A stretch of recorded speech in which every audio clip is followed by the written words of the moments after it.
Boa noite, pessoal. Hare Krishna, tudo bem? Então, estamos de volta mais uma semana com Noites do Dharma. Então, hoje é domingo, dia de Dharma na Bhagavad Gita. Hoje nós vamos falar do capítulo 12 da Bhagavad Gita, que é intitulado Bhakti Yoga, Yoga da Devoção. Só fazendo a conexão com o capítulo anterior. No capítulo anterior, a gente viu, no capítulo 11, Viratrupa, né? Foi assim a forma universal. Nesse capítulo, Krishna ele mostra assim a sua forma cósmica, majestosa, né, divina para Arjuna, mostra todos os universos, o passado, o presente, o futuro, o destino da própria batalha, todos os seres criados e aqueles que ainda estão por surgir, né, dentro de si mesmo. É um episódio é o capítulo mais místico da Bhagavad Gita, né? E Arjuna ele é dotado de uma visão divina para poder ter acesso a essa visão, né, maravilhosa da forma universal. E o que acontece é que ver essa forma universal de Krishna suscita em Arjuna medo, temor e reverência excessiva, né, por Krishna. Como, assim, numa das passagens mais dramáticas do capítulo, ele ora pedindo perdão por Krishna, por ter agido com tanta intimidade, por ter agido, né, assim, de forma excessivamente amistosa com Krishna, né, a ponto deles deitarem na mesma cama, de comerem, né, juntos, de brincarem, fazerem piadas um com o outro, né? Então ele percebeu que tudo aquilo que ele fazia, achando que estava fazendo com um grande amigo, na verdade ele estava fazendo com o próprio Deus, que é a fonte do tempo, e nada mais é assim assombroso, nada mais provoca temor na gente do que o tempo que tudo destrói, né? O tempo que tudo consome. Então, quando Arjuna se dá conta dessa majestade de Krishna, ele ora por perdão, né? E assim, Krishna não reage muito bem a isso, né? Krishna fala para Arjuna, agora basta, né? Vou retirar essa sua visão divina. E Arjuna, ele fala que ele queria ver Krishna como ele conhecia, né? Ele queria ver Krishna naquela forma que provocava amizade nele. Então, nessa hora que Krishna tira esse olhar divino, né? Esse olhar celestial de Arjuna, tira essa capacidade dele de contemplar a forma universal, Arjuna volta a ver Krishna como seu verdadeiro amigo. Então, a gente falou, né, semana passada, que isso é considerado, assim, esse ponto é considerado, assim, o ponto alto de todo o capítulo, né, de toda a narrativa que a gente foi apresentado, porque o que acontece é que quando Arjuna ele abre mão de ver Krishna como Deus, né, e ele quer ver Krishna como seu verdadeiro amigo, ele está mostrando que, na verdade, amor, né, uma relação de amor, ela é muito mais valiosa, ela é muito mais substancial do que só uma relação de respeito, reverência. E contemplar Deus como a forma universal, Deus como a fonte da natureza, como a fonte, né, do tempo, do poderoso tempo, só vai provocar na gente esse tipo de relação, né? Relação de muito respeito, mas não uma relação de rendição, de serviço, de entrega, né? E essa relação não tem, porque quem que vai se entregar de verdade, né? Porque se entregar totalmente significa, inclusive, fazer isso utilizando suas emoções, sua inteligência, né? Tudo que você possui para uma força tão poderosa, mas ao mesmo tempo tão distante, né? Então, nós podemos nos render a Deus como uma pessoa, né? Então, porque com uma pessoa a gente consegue criar uma relação, né? Então, Arjuna, ele opta pela relação pessoal com Krishna.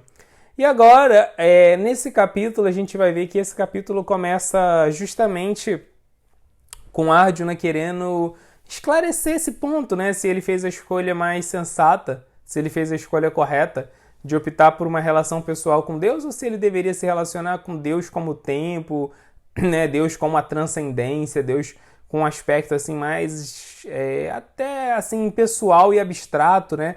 Deus como algo inatingível, inalcançável, né? Qual tipo de meditação era mais completa a respeito de Deus? Esse é o ponto onde esse capítulo começa. Arjuna se certificando de que ele fez o que era melhor. Então vamos lá, vamos começar a ler esse capítulo, capítulo 12, que é um capítulo bem curto da Bhagavad Gita, né? Inclusive, esse é um dos capítulos mais curtos da Bhagavad Gita, mas só porque ele é um capítulo curto não significa que ele seja menos importante, extremamente importante. Então vamos lá. Arjuna perguntou: quais são considerados os mais perfeitos? Aqueles que sempre estão devidamente ocupados em serviço devocional ou aqueles que adoram o Brahman em manifesto, impessoal? Então aqui Arjuna foi muito claro, né? Qual é a melhor abordagem dentro do yoga? Se relacionar com Deus como ele sendo uma pessoa ou se relacionar com Deus como ele sendo uma energia?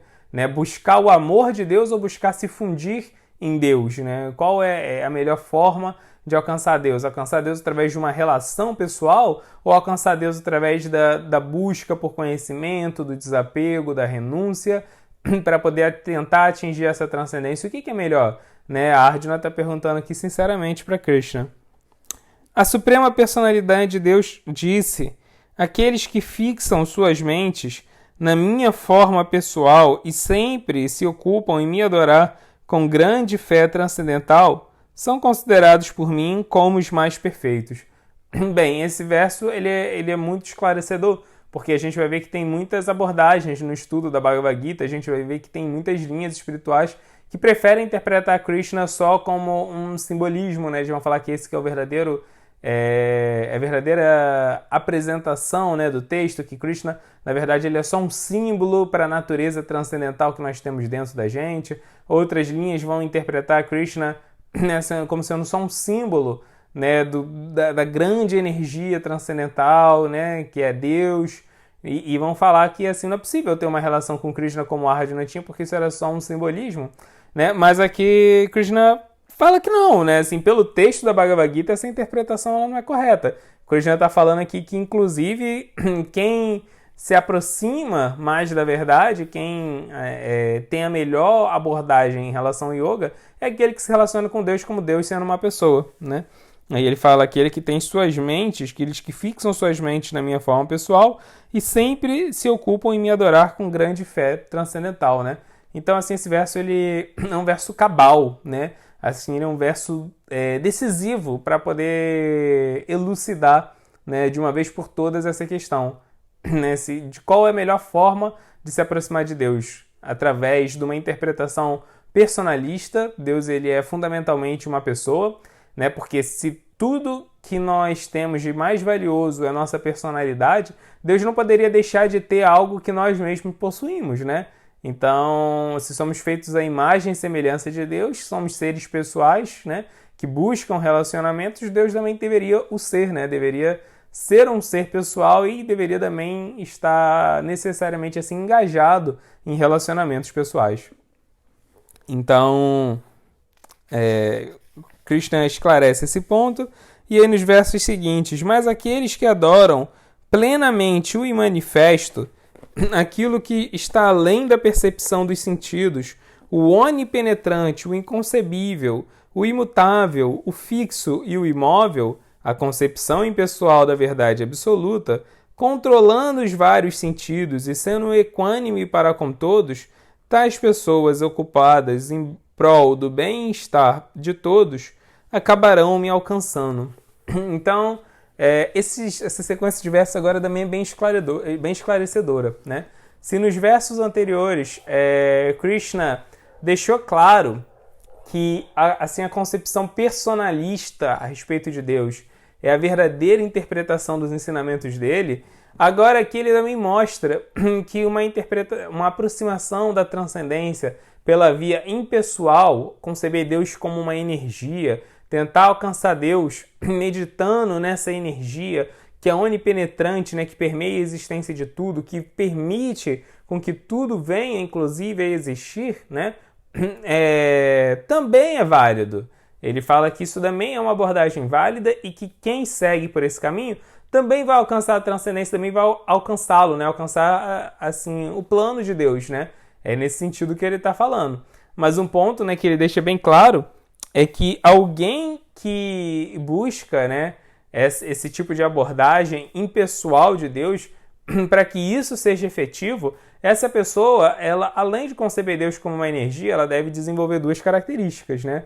A primeira característica, ela tem que se tornar autocontrolada. Ela já não pode mais assim estar vitimada pelo ego, né? Praticando o processo só por causa da admiração que as pessoas vão ter por ela. Já não pode mais estar praticando um processo espiritual por nenhum motivo que não seja totalmente sincero, né? Motivo de transcender a esse mundo material. E a segunda característica que Krishna vai falar aqui é que essa pessoa, ela tem que ser totalmente equânime, né? Se ela medita em Deus como uma energia que a tudo permeia e tudo gera, ela tem que estar efetivamente meditando nessa energia como presente em todas as circunstâncias da vida dela, essa energia sendo a base da existência de todas as pessoas com quem ela vai lidar, e ela tem que ser necessariamente equânime.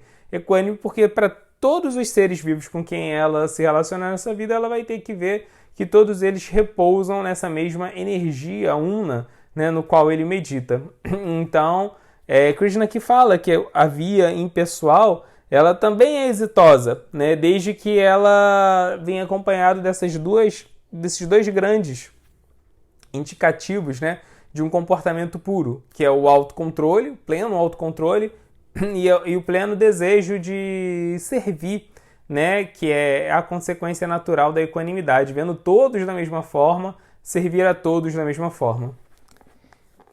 E aí Krishna continua: para aqueles cujas mentes estão apegadas ao aspecto impessoal e manifesto do Supremo, o progresso é muito problemático. Progredir nessa disciplina é sempre difícil para aqueles que estão encarnados.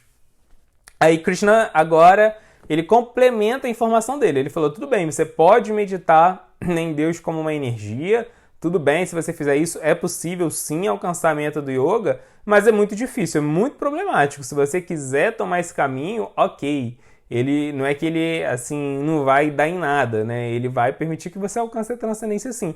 Mas é muito difícil para aqueles que estão encarnados. Por quê? Porque a alma, quando ela é recoberta pela matéria, o que acontece com a alma é que ela acaba, apesar da alma ser perfeita, ela acaba experimentando todas as limitações, todas as imperfeições que são típicas da matéria, são típicas do reino material, né? Então, nesse mundo, somos extremamente limitados, né? Severamente limitados.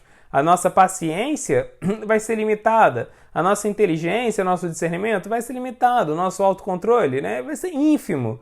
Nossa capacidade de ser tolerante, né, assim, ridícula, né? Então, assim, o problema da gente buscar uma relação só com a energia de Deus, tentar se fundir na energia de Deus, meditar nessa energia de Deus e não buscar uma relação direta com Deus, é que quando a gente pensa em Deus de uma forma impessoal, a gente não tem alguém para recorrer, né? Para pedir ajuda. A energia impessoal, ela não se relaciona, né? Ela é impessoal. Então, assim, a gente pode meditar nela e meditar como dentro dessa energia, né? Assim, ela da mesma forma gera todos os seres e por isso a gente tem que ser equânime e tudo, né? Com certeza é uma meditação assim muito inspiradora, né? Mas a gente ainda continua assim por nossa conta, sabe? A gente vai depender da nossa paciência, da nossa tolerância, da nossa capacidade de perdoar, da nossa sensatez. A gente vai depender de todas as nossas virtudes que são muito pequenas, são muito diminutas. Quando a gente tem uma relação pessoal com Deus, apesar da gente ser limitado, apesar da gente ser ínfimo, a gente pode recorrer à ajuda dele, a gente pode orar para Deus que é ilimitado, a gente pode pedir ajuda, a gente tem alguém que tem todas as características, todas as qualidades, todos os atributos que tem uma relação com a gente pode buscar ajuda nessa pessoa, né? Então quem está indo pela via impessoal, só tentando alcançar a transcendência através da meditação, da busca por conhecimento, vai ficar por conta assim das suas próprias qualidades, né? E isso é muito frágil, sabe? É uma posição frágil mesmo, né? Assim, é uma posição muito vulnerável. Então é isso que Krishna está falando aqui. É muito difícil avançar por esse caminho, né? Assim, imagina num momento de uma crise de fé, num momento de desespero, num momento de luto, num momento de desilusão, você tem Deus, você pode se relacionar com Ele, falar: Deus, me ajuda, Deus, eu estou precisando de você, Deus me socorre, né? Num momento de êxito, num momento de felicidade, você pode compartilhar aquele momento com Deus. Se você só está buscando assim, energia impessoal de Deus, não tem, né? Você não tem alguém transcendental para você compartilhar os bons e maus momentos, para você pedir ajuda em todas as circunstâncias, não tem. Você está por sua conta, pela sua própria capacidade de meditar, pela sua própria capacidade de ser autocontrolado, pela sua própria capacidade de adquirir conhecimento, e com certeza essa não é uma posição muito segura, não. E aí, concluindo essa sequência, né, de versos que são a explicação para a pergunta original de Arjuna nesse capítulo, Krishna fala assim: mas aqueles que me adoram, dedicando todas as suas atividades a mim, e não se afastando de sua devoção a mim, ocupando-se no serviço devocional e sempre meditando em mim, tendo fixado suas mentes em mim, ó filho de Prita, para eles eu sou o pronto salvador do oceano de nascimentos e mortes. Então, assim, bem poético esse verso.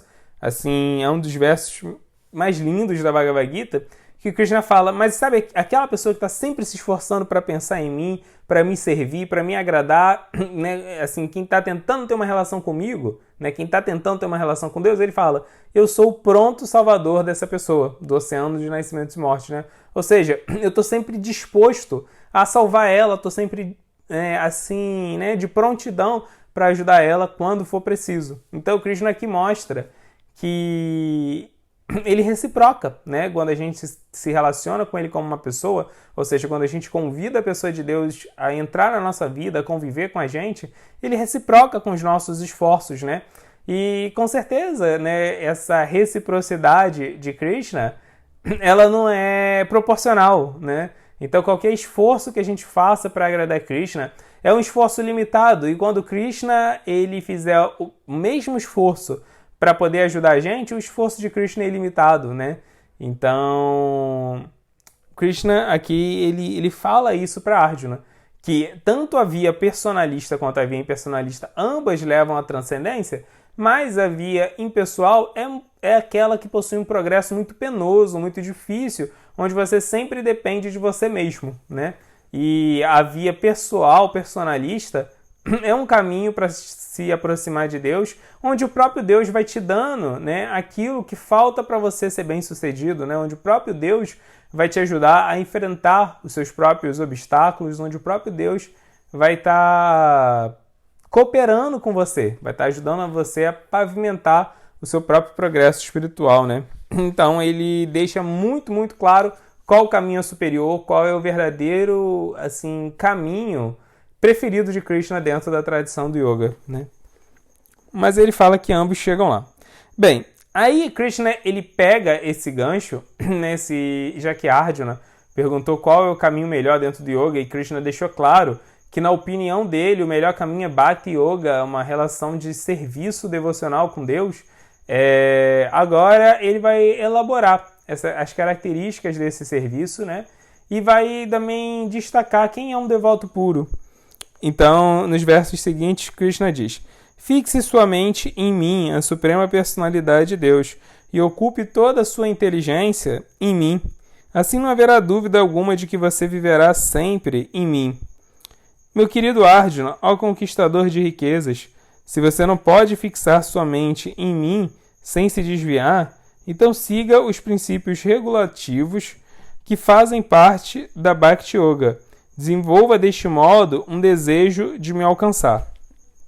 Bem, então aqui Krishna diz que o devoto mais avançado é aquele devoto que está sempre pensando em Krishna em todas as circunstâncias, né? Aquele que qualquer evento que aconteça com ele nessa vida vai provocar nele uma lembrança espiritual, onde ele é capaz de ver Krishna, né, em todos os eventos do cotidiano, onde ele é capaz de ver Krishna realmente permeando a própria existência dele.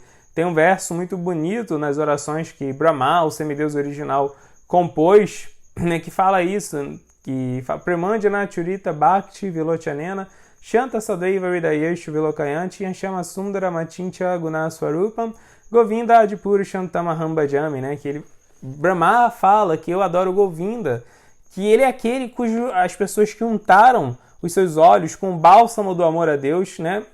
estão sempre contemplando, né? Essas pessoas elas são sempre capazes de perceber a sua bela forma negra em tudo aquilo que existe, né? Estão sempre percebendo. Então, esse é o ponto. Quanto uma pessoa mais ama a Deus, mais ela vai perceber Deus em tudo, né? Ela não vai conseguir se separar da lembrança de Deus.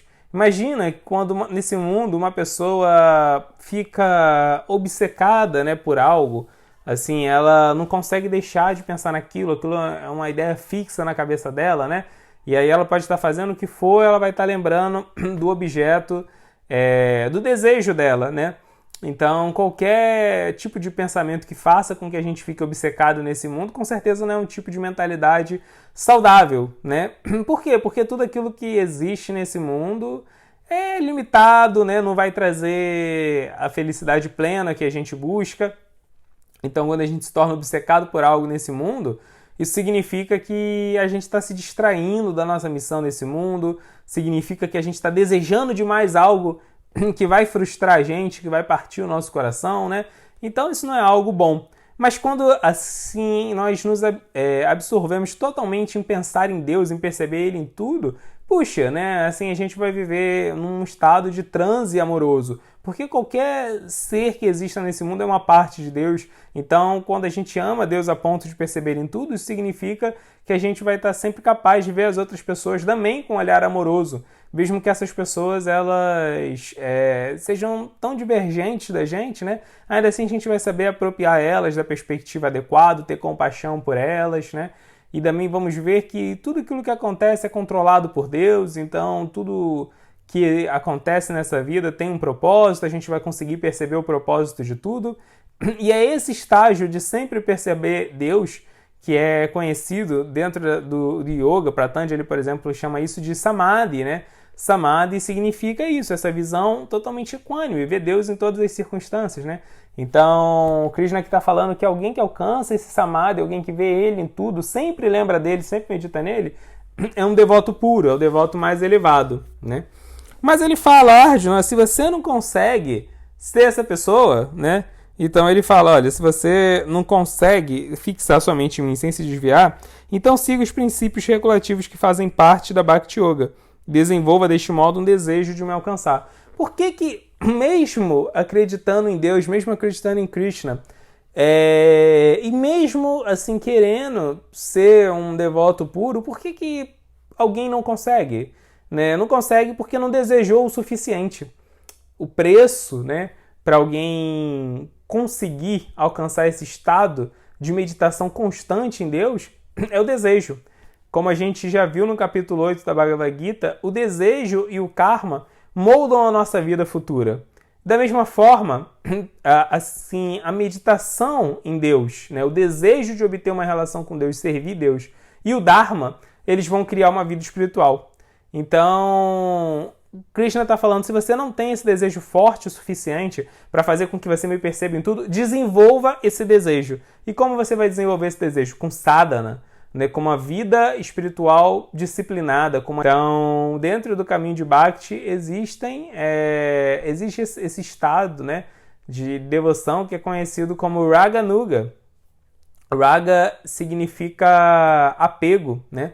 E Nuga é aquilo que segue. Então, Raganuga é quando alguém está totalmente apegado a Deus e ele não precisa fazer um esforço para promover essa yoga, promover essa conexão. Mas até a gente alcançar esse estado de Raga, né, até alcançar esse tipo de apego por Deus, a gente precisa de sadhana, precisa de uma disciplina que vai ressignificar os desejos materiais que a gente tem agora. Por que alguém não se apega totalmente a Deus? Por que alguém não deseja de todo o seu coração estar junto com Deus? Porque esse mesmo coração está desejando outras coisas, e são coisas materiais, né? Então a gente vai ter que ressignificar todos esses desejos materiais e para isso a gente vai precisar de conhecimento e para isso a gente vai precisar botar esse conhecimento na prática através de uma disciplina.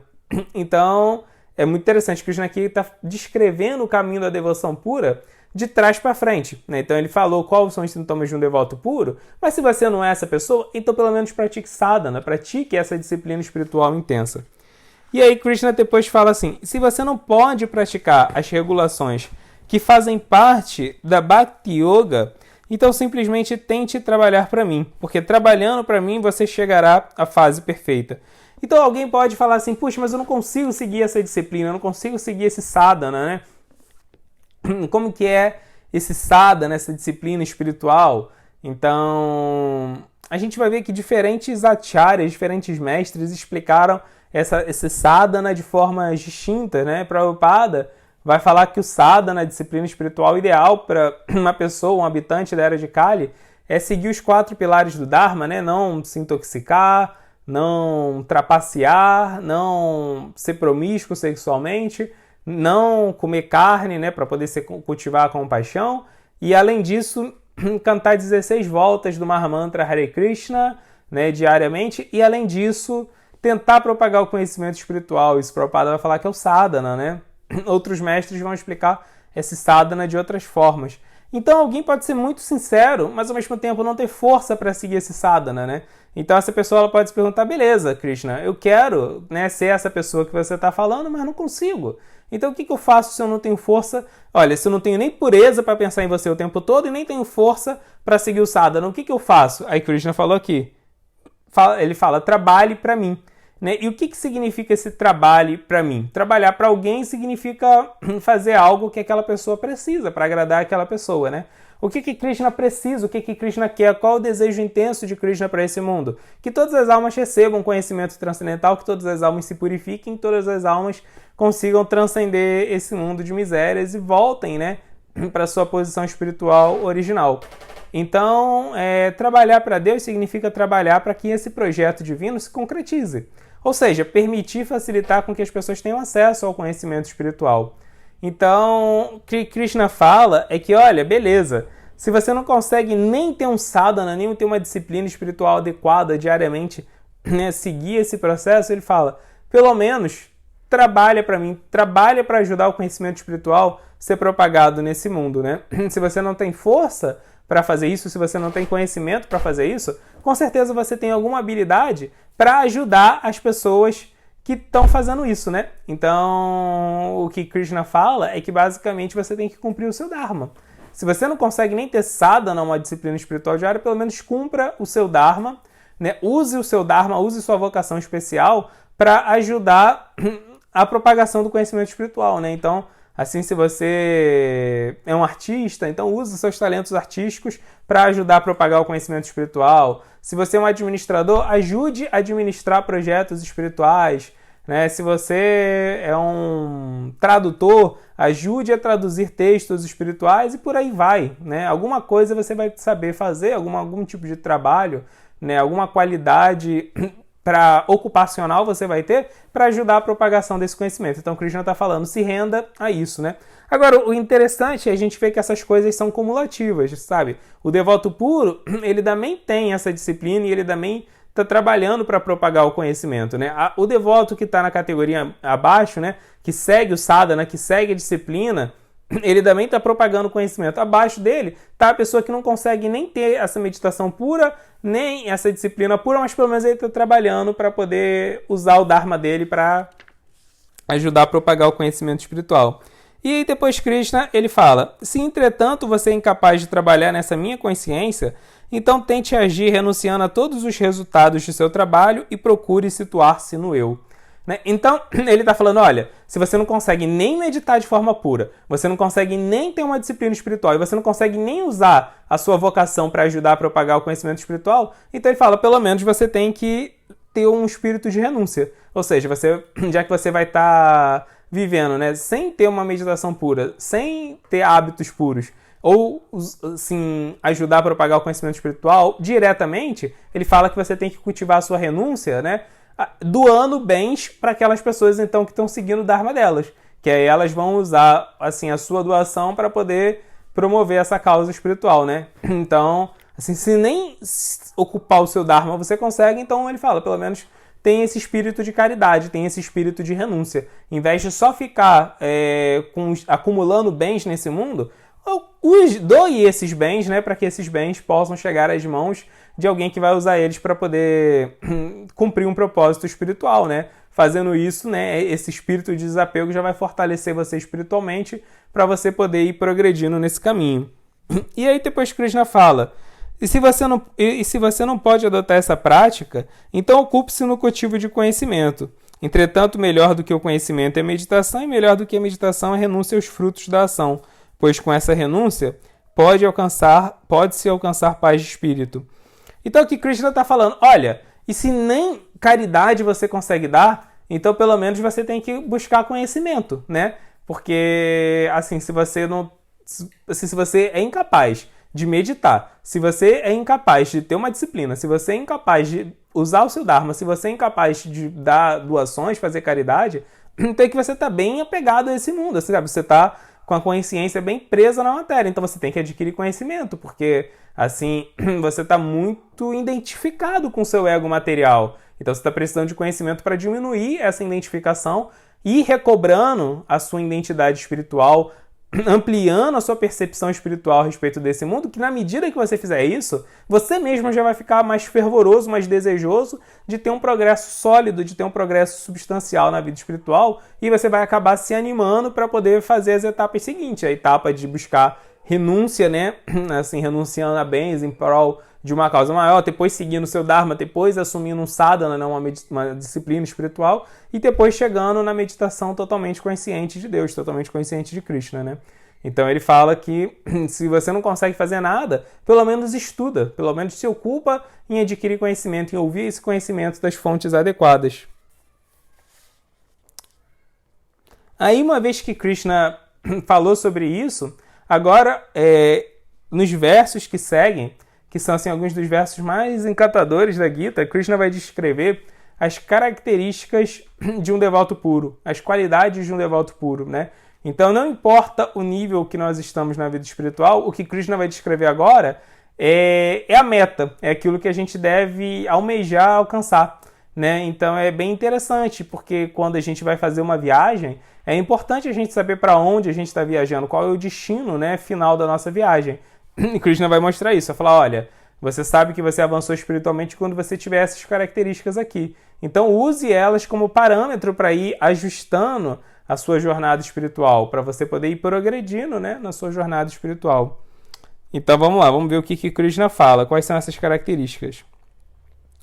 Aquele que não é invejoso, mas é um amigo bondoso para com todas as entidades vivas, que não se considera proprietário e está livre do falso ego, que é equânime, tanto na felicidade quanto na aflição, que é tolerante, sempre satisfeito, autocontrolado e se ocupa em serviço devocional com determinação, tendo sua mente e inteligência fixas em mim, semelhante devoto, me é muito querido.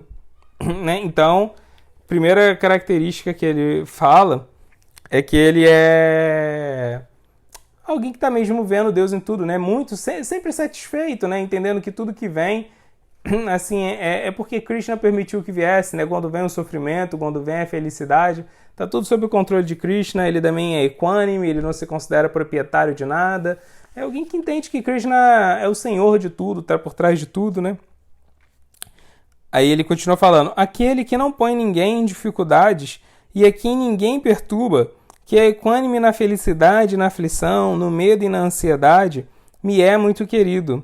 Esse meu devoto, que não depende da rotina habitual das suas atividades, que é puro, perito, despreocupado, livre de todas as dores e que não está lutando para obter um resultado, me é muito querido.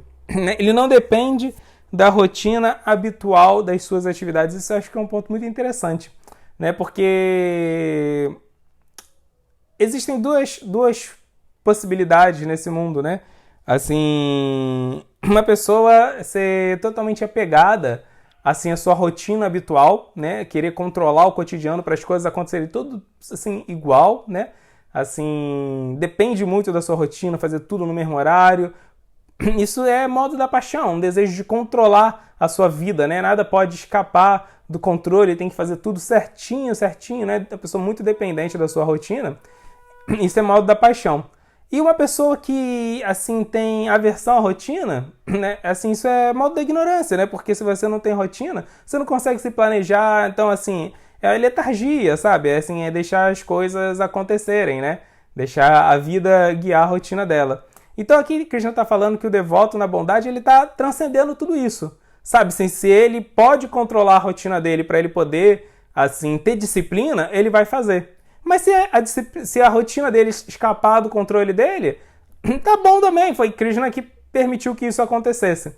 Então, assim, um devoto que está situado no modo da bondade, ele tem uma rotina, porque a rotina é o símbolo do modo da bondade, mas quando por qualquer motivo essa rotina ela é quebrada, ela é rompida, ele, né, assim, não se lamenta, ele não depende disso. Ele vai ficar equânime da mesma forma, né? Então, essa é uma característica, assim, bem pragmática. Krishna dá uma característica bem específica de um devoto puro, né? E ele fala que ele é puro e é perito. Isso é muito interessante. Chaitanya também dá essa característica de um devoto puro, que ele é daksha. Né? Daksha significa que ele é alguém muito perito. Né? Ele é alguém que é, assim, realmente genial, incrível, né? Naquele serviço que ele faz para Krishna. Então, por que ele é perito? Ele é perito porque ele, assim, está tentando fazer para Krishna aquilo que Krishna espera que ele faça, né? E não aquilo que ele gostaria de fazer. Então, Krishna dá para cada pessoa uma habilidade especial. E quando você aceita essa habilidade que Krishna te deu e foca nela, você acaba se tornando perito. Então, né, se Krishna escolheu você para fazer aquilo, quando você faz, obviamente aquilo vai ser bem feito, né? Então, é muito interessante que Krishna e Chaitanya também chamam o devoto de Daksha. Livre de todas as dores, né? Então, assim, livre de todas as dores não significa que ele não tenha dores na vida dele, que ele não tenha decepções, que ele não tenha tristeza, ele tem tudo isso. Mas ele não deixa a tristeza aprisionar ele, né? Ele não fica refém do passado, guardando mágoa, sofrendo com o problema que já passou, sabe? Ele não fica triste com algo que ele já não pode mais mudar. Ele sofre, né? Obviamente todo mundo nesse mundo sofre. Então, quando ele sofre e entende que por trás daquele sofrimento tem uma lição para ele aprender, ele aprende essa lição, ele respeita o luto dele, respeita a dor, respeita a tristeza, mas aprende com ela, ele não sofre em vão. E aí, muito menos ele fica escravo, fica refém desse sofrimento, né, arrastando ele por toda a vida, remoendo isso. Não, ele deixa passar. Ele sofre com o que for, né? Se for um evento trágico, se foi uma traição, se foi uma decepção, se foi uma frustração, ele sofre naquele momento, ao mesmo tempo que o sofrimento dele é desapegado, né? Ele sofre de forma desapegada. E aí o sofrimento vai embora e ele só leva o aprendizado daquele sofrimento, né? Isso com certeza é uma plataforma muito elevada. E Krishna fala, ele não está lutando para obter um resultado, né? Ele está lutando para quê? Né? Se ele não está lutando para obter um resultado, isso não significa que ele não está lutando. Mas ele está lutando para agradar a Krishna. Ele não está lutando para ter um resultado. Ele não está lutando para ser bem sucedido nesse mundo. Ele está fazendo o Dharma dele para agradar a Krishna. Se sobre todos os parâmetros materiais ele foi mal sucedido, mas ele cumpriu o Dharma dele, tudo bem para ele. Porque ele entende que era o que Krishna queria. Mas ele agradou Krishna, ele fez o melhor dele, ele combateu o bom combate, ele se esforçou o tanto quanto ele pôde para cumprir o Dharma dele. E ele entende, esse devoto puro entende que isso vai ter um efeito, né? Que o Dharma sempre vai purificar esse mundo. Talvez esse efeito não seja algo visível na nossa vida, né? No nosso pouco tempo de vida que a gente tem nesse mundo. Mas com certeza, porque por a gente seguir o nosso Dharma, a gente está purificando, ajudando a abençoar esse mundo, talvez de formas com qual a gente sequer entenda, né? Que a gente sequer compreenda. Então, ele luta para agradar Krishna. E ele entende que se ele agrada Krishna, tudo mais vai acontecer, mesmo que ele não consiga perceber os benefícios disso. Aí Krishna continua falando, aquele que não se alegra nem se magoa, que não se lamenta nem deseja, e que renuncia a tantas coisas auspiciosas quanto as inauspiciosas, semelhante devoto me é muito querido. Aquele que é igual para com amigos e inimigos, que é equânime na honra e na desonra, no calor e no frio, na felicidade e na aflição, na fama e na infâmia, que está sempre livre de associação contaminadora, sempre silencioso e satisfeito com qualquer coisa, que não se importa com nenhuma residência, que está fixo em conhecimento e se ocupa em serviço devocional, semelhante pessoa me é muito querida. Isso é muito poderoso, né, que Krishna fala, que ele é igual para com amigos e inimigos, né? Porque ele vê que todo mundo é parte de Deus. Agora, obviamente, isso não significa que ele vai se relacionar com todo mundo da mesma forma, né? Uma pessoa maliciosa, ele vai tomar cuidado com essa pessoa, né? Uma pessoa que é bondosa, ele vai ter amizade com essa pessoa. Uma pessoa que é ingênua, ele vai ter compaixão dessa pessoa, vai tentar ajudar essa pessoa a se tornar madura, né? Então, ele vai se relacionar com as pessoas de formas distintas, né? Então, isso de falar que ele é igual para com amigos e inimigos significa que ele entende que, na verdade, todo mundo é parte de Deus, né? Que o verdadeiro amigo que ele possui é Deus. Todo mundo é parte de Deus, então todo mundo é nosso amigo, né? Mas, ao mesmo tempo, ele entende que ele não tem inimigo. Que o verdadeiro inimigo dele é ele mesmo. O egoísmo, na verdade, dele é o verdadeiro inimigo dele. Mas, obviamente, ele entende que nesse mundo as pessoas vão se comportar de formas diferentes e ele também vai se comportar de forma diferente com elas, né? Com aquela pessoa que é sábia, ele vai tentar aprender. Com aquela pessoa que é agressiva, ele vai evitar o contato, né? Com aquela pessoa que é honesta, ele vai confiar. Aquela pessoa que é desonesta, ele vai ter cautela, né? Então ele vai se comportar de forma diferente, apesar de querer o bem de todas da mesma forma, né? Então, esse é o ponto. E concluindo, Krishna fala: aqueles que seguem esse caminho imperecível do serviço devocional e que se ocupam com plena fé, fazendo de mim a meta suprema, são muitíssimos queridos por mim. Então, Krishna fala que Bhaktastetiva me priyaha, que esses devotos eles são muito queridos. Krishna fala em outras passagens dos Vedas que um devoto puro é mais querido para ele do que ele mesmo, né? Então, assim, Krishna, ele mostra o quanto ele é atraído, o quanto ele é, inclusive, rendido aos seus devotos puros, né? Quanto Krishna é comprometido com esses devotos, porque eles são bem-querentes de todos. Então, com certeza, né? Assim, essa é a meta da vida espiritual, alcançar esse ponto. Mas um ponto muito importante é que a gente só vai ganhando essas qualidades que foram narradas aqui, a gente só vai desenvolvendo essas virtudes que Krishna diz que são os emblemas, são as insígnias, né, que enfeitam o caráter de um devoto puro, quando a gente tiver feito o que Krishna mesmo recomendou no capítulo 4 da Bhagavad Gita, de quando a gente tiver se aproximado de alguém que tem essas qualidades, né, e aprendido com ela, né, ajudado ela, cooperado com ela. Então é muito importante esse treinamento, ser treinado por alguém que possui mais qualidades do que você mesmo. Esse é um ponto muito importante na vida espiritual. Eu acho esse aqui um dos versos, assim, eu acho esse um dos capítulos mais, na verdade, acho esse capítulo mais belo da Bhagavad Gita, né? E muitos acharyas consideram ele o melhor capítulo, mais importante da Gita, né? Porque aqui a gente vê Krishna claramente mostrando a sua psicologia, Krishna mesmo mostrando qual é o seu favoritismo, né? O que é mais querido para ele em toda a existência, que é o seu devoto puro. Então, esse verso ele ajuda a gente a entender que Bhakti Yoga é yoga do relacionamento com Deus.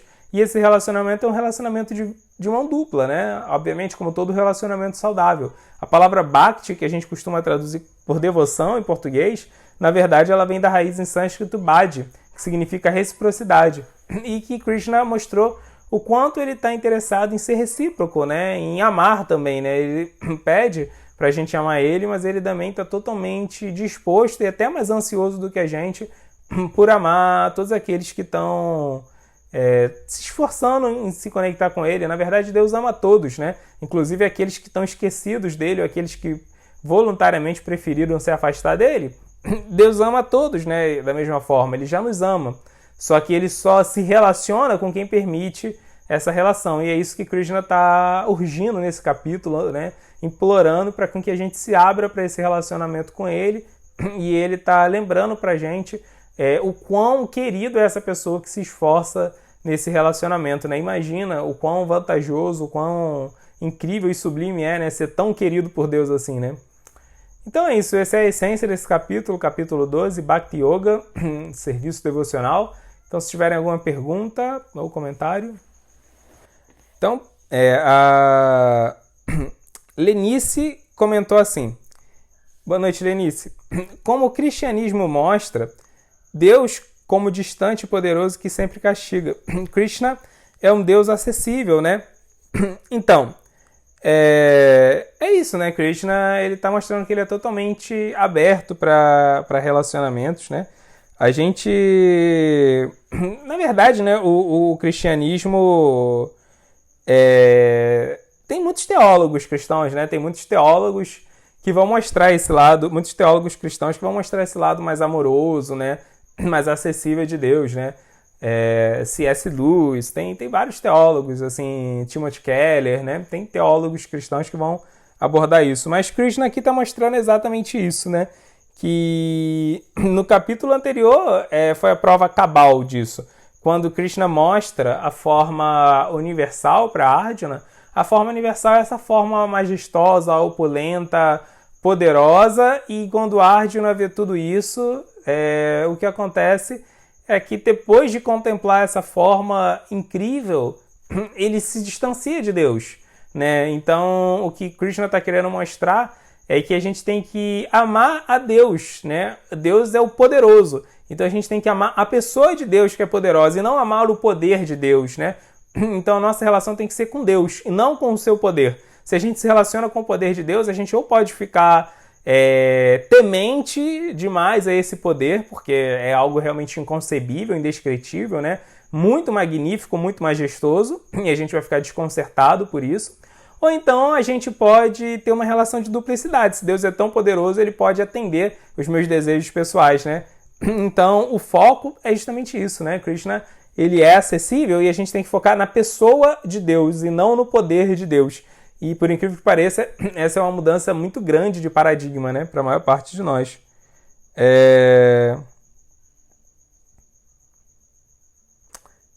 A Dani, boa noite, Dani. Ela comentou assim: boa noite, Prabhu. Poderia me explicar Narayana?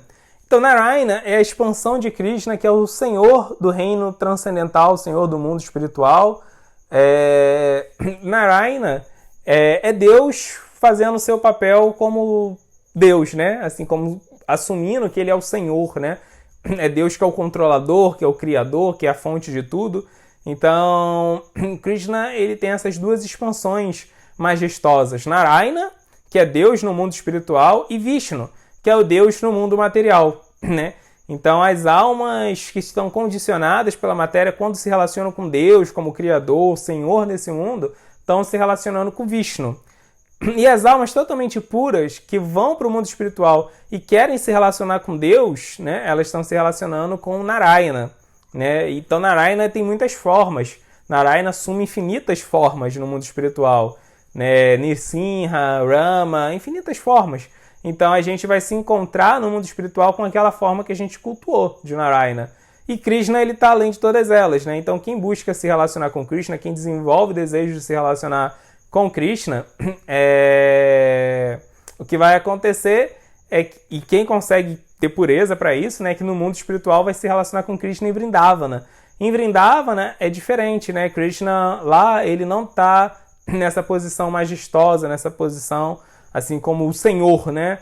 Lá ele está atuando como um menino normal, uma criança normal, né? Porque ele é coberto pela Yoga Maya, pela sua potência mística, que faz com que todos vejam ele como uma pessoa normal. Então os devotos de Krishna vão amar ele de forma totalmente pura, intensa e sem nenhuma barreira, sem nenhum obstáculo para a sua intimidade com Deus, porque não vão entender que ele é Deus, né?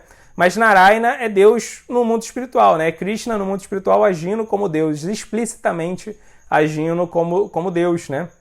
E as almas que se relacionam com ele são totalmente puras, né?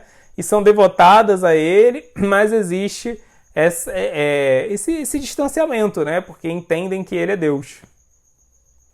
Então, uma analogia que os devotos costumam usar para tornar esse ponto fácil é falar que Krishna é Deus em casa, relaxado, à vontade, brincando, né? E vendo TV. E Narayana é Deus no trabalho, de terno e gravata, Deus atuando como Deus, né? A Lenice, ela comentou assim: trabalhar como voluntária em Vrajabhumi no ano passado por 2 vezes me ajudou muito esse ano. agora já consigo meditar na japa. Esse ponto é muito legal, Lenice, assim, porque isso é Bhakti, né? Bhakti é fazer algo prático para agradar a Deus nesse mundo, né? Esse ponto de reciprocar com Deus mesmo, né? De contribuir para o propósito de Deus, de fazer algo para agir em nome de Deus, né? Satisfazer Deus de alguma forma nesse mundo.